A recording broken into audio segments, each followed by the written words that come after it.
Plato was born in Athens 2,400 years ago and is widely recognized as having been the founder of philosophy. In order to convey what he believed philosophy could do for us, he made up a now famous metaphor about a cave.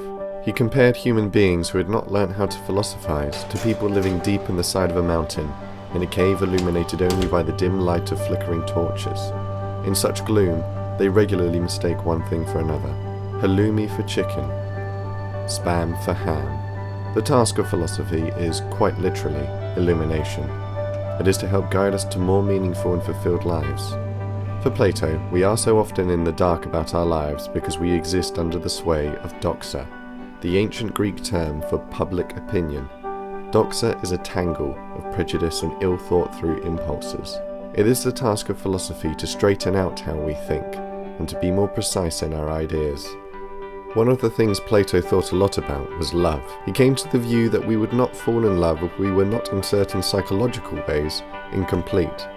We are drawn to people we dimly sense can compensate us for certain of our deficiencies of character, who can make us whole. Love grows when we identify in another person qualities we need more of in ourselves in order to become better, more rounded individuals. So the shy will often feel a distinct attraction towards the confident, the carefree towards the thoughtful, the mild cheese towards the astringent pickle, the sweet chocolate towards the tart berries. In his theories, Plato accords an important role to beauty. It would have been easy for him to dismiss beautiful things as merely superficial. Many philosophers have, but he believed that beauty is an embodiment at a physical level of what we would, at the psychological plane, call goodness. When we say that this miniature Yorkshire pudding is beautiful, it is because we are sensing the promise of what might be admirable psychological qualities too. If it turned into a person, we'd like who the miniature Yorkshire pudding was. It would be optimistic, open to experience, a little cynical but generous. Beautiful things therefore have a hugely important function. They invite us to evolve in their direction, to become as they are. Beauty can, for Plato, educate our souls. It follows that for Plato, ugly things are serious matters too, for they parade dangerous and damaged characteristics in front of us.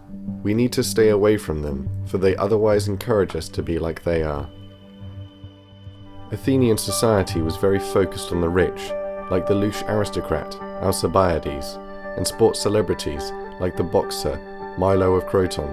Plato wasn't impressed.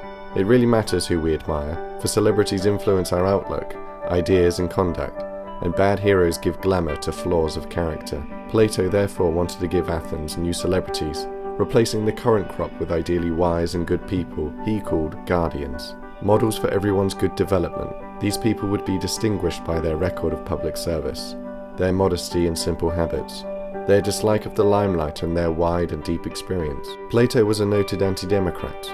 He simply didn't believe everyone should be allowed to vote.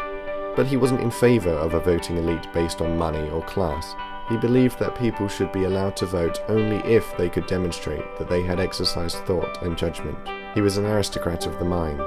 He was also an idealist, someone who looks at the way things are now and tries to imagine how they could be better one day. We still sometimes use the term Platonic ideal in his honour. This is a dolmades. This is a Platonic dolmades.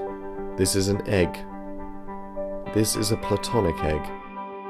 In Plato's perfect society, described in his book The Republic, it wouldn't just be boxers, merchants and chefs who would be venerated, but primarily philosophers, people devoted to self-knowledge, wisdom and kindness. As he put it, society will only be put right when philosophers become kings, or kings philosophers.